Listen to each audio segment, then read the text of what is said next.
السلام علیکم ورحمۃ اللہ وبرکاتہ۔ علم میراث کورس میں آپ سب کا خیر مقدم ہے۔ آج کلاس کا چوتھا دن ہے اور اس سے پہلے کی ویڈیو میں ہم نے کچھ اصطلاحات کے بارے میں جانا تھا۔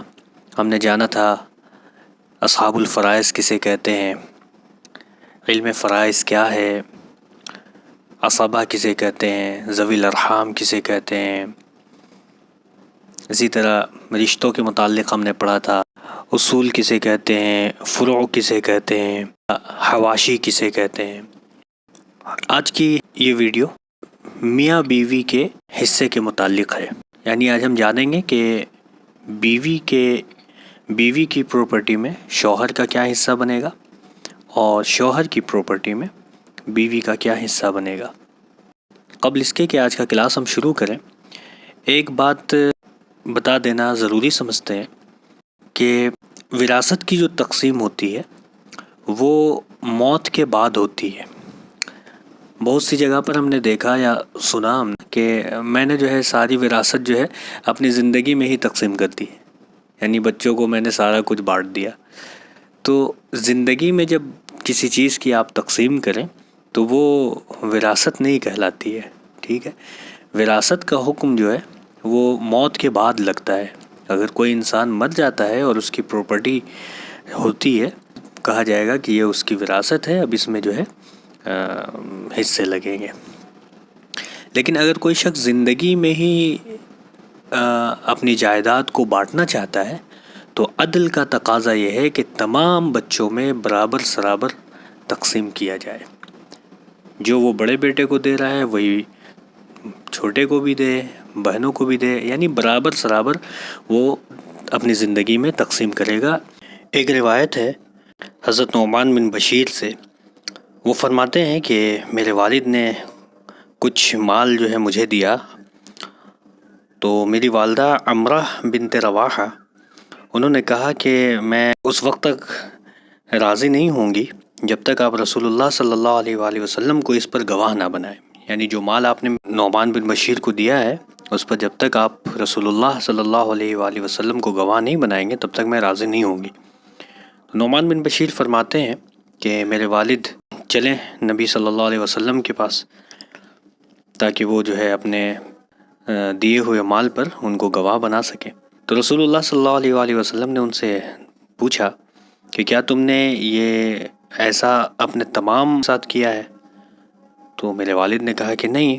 تو اللہ کے رسول صلی اللہ علیہ وآلہ وسلم نے فرمایا اتقوا اللہ واعدلوا فی اولادکم، کہ اللہ سے ڈرو اور اپنی اولاد کے سلسلے میں عدل سے کام لو، انصاف سے کام لو۔ لہٰذا زندگی میں جو مال کی تقسیم کی جائے گی وہ برابر سرابر ہی کی جائے گی، اور میراث کا یا وراثت کا جو مسئلہ شروع ہوتا ہے وہ موت کے بعد شروع ہوتا ہے۔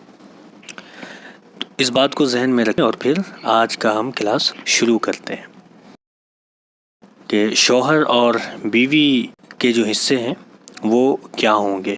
قرآن کریم کی ایک سورت ہے سورہ نساء، چیپٹر نمبر 4، آیت نمبر 12۔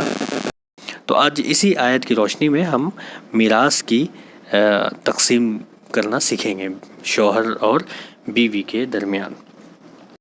سب سے پہلے دیکھیں، بیوی کا انتقال ہو جائے تو شوہر کی دو حالت بنتی ہے۔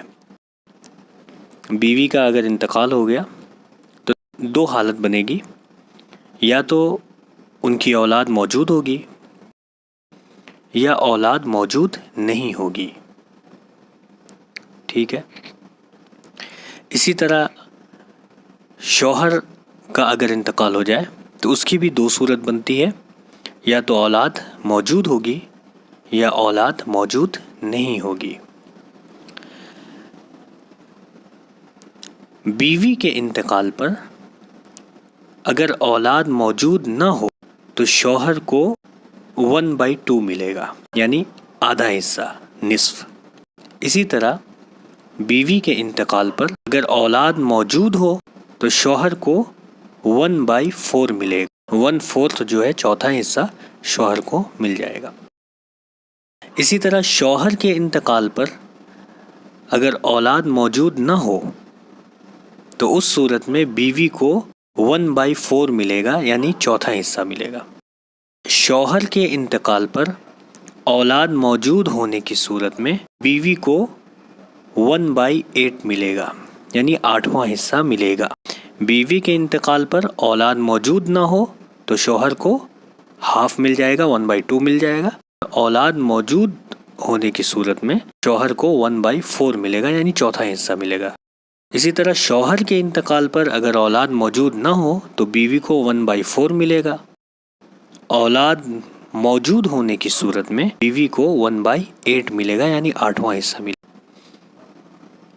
تو اب ہم مثال سے اس کو سمجھ لیتے ہیں۔ اس چارٹ کو آپ سامنے رکھیں۔ بیوی کے انتقال پر اور بیوی کے انتقال پر شوہر کو کتنا ملتا ہے، ہم اس کو مثال سے سمجھتے ہیں۔ بیوی کا انتقال ہو گیا اور بیوی کے پاس وصیت اور قرض ادا کرنے کے بعد جو بھی تکفین، میں نے بتایا تھا پہلے، تجہیز و تکفین میں جو خرچ ہوتے ہیں وہ اس کا پیسہ الگ کریں گے، اگر وصیت کی ہے تو وصیت ادا کریں گے، اور اسی طرح اگر کسی کا قرض ہو تو اس قرض کو بھی ادا کریں گے۔ اس میں بتایا تھا ہم نے زکوٰۃ بھی شامل ہو جائے گی، اگر حج اگر اس پر فرض ہو رہا ہوگا تو حج بھی شامل ہو جائے گا وغیرہ۔ تو تمام وصیت، قرض اور تجہیز و تکفین ادا کرنے کے بعد سپوز بیوی کی میراث جو بچی ہے وہ 50 لاکھ روپے بچے، ٹھیک ہے، تو اس میں شوہر کو 1/2 مل جائے گا اولاد کی عدم موجودگی میں۔ اگر اولاد موجود نہیں ہے تو شوہر کو میں نے بتایا 1/2 ملے گا، یعنی نصف جو ہے شوہر کو مل جائے گا، یعنی 50 لاکھ میں سے 25 لاکھ جو ہے شوہر کو مل جائے گا۔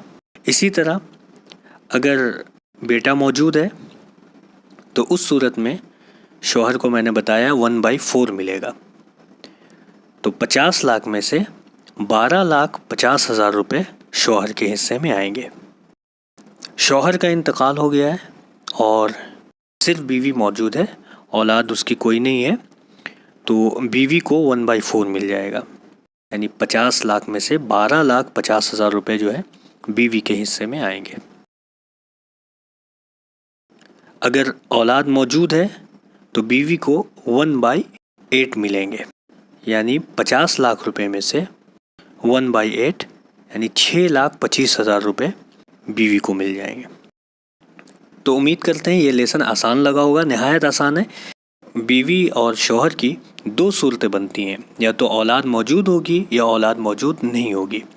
اگر بیوی کے انتقال پر اولاد موجود نہیں ہے تو شوہر کو 1/2 مل جائے گا، اگر اولاد موجود ہے تو شوہر کو 1/4 مل جائے گا۔ اسی طرح شوہر کے انتقال پر اگر اولاد موجود نہیں ہے تو بیوی کو 1/4 مل جائے گا، اور اگر اولاد موجود ہے تو بیوی کو 1/8 ملے گا۔ اگر سبق کے متعلق کوئی بھی کسی بھی طرح کا سوال ہو تو آپ کمنٹ باکس میں پوچھ سکتے ہیں۔ السلام علیکم ورحمۃ اللہ۔